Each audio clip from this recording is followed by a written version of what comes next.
नमस्कार। एक बार फिर से सभी छात्रों को नमस्कार।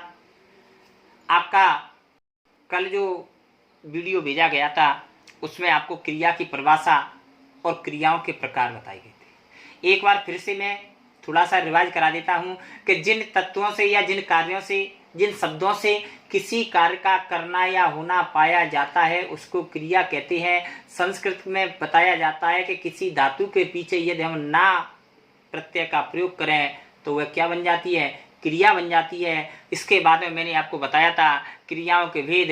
तो क्रियाओं के मुख्य रूप से 3 भेद बताए गए हैं। सबसे नंबर 1 है अकर्म, कर्म के आधार पर। कर्म के आधार पर भी फिर उसके बाद में हमने क्रियाओं को 2 भागों में बांटा गया था, अकर्मक और सकर्मक।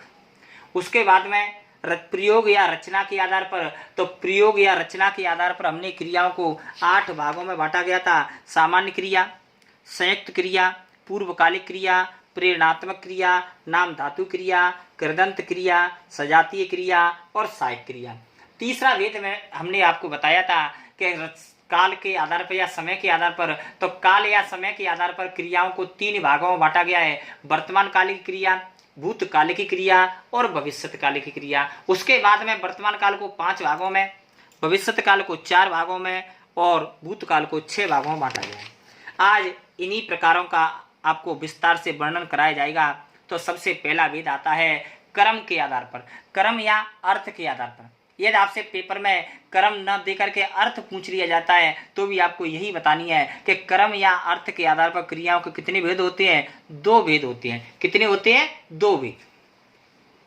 पहला भेद आता है अकर्मक और दूसरा आता है सकर्मक। तो अकर्मक में देखें कि जब किसी वाक्य में क्रिया के साथ कर्म प्रयुक्त न हो और कर्म का प्रभाव वाक्य में प्रयुक्त कर्ता पर पड़े उसे सकर्मक क्रिया कहते हैं। अर्थात ऐसी क्रिया जिनका प्रभाव सीधा सीधा कर्ता पर पड़ता है उसे क्या कहते हैं? अकर्मक क्रिया कहते हैं।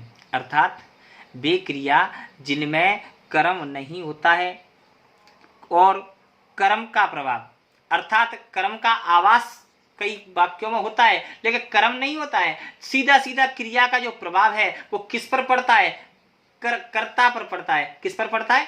कर्ता पर पड़ता है। तो वहां पर कौन सी क्रिया होती है? अकर्मक क्रिया होती है। जैसे सीमा दौड़ती है, हरीश बैठा है, बच्चा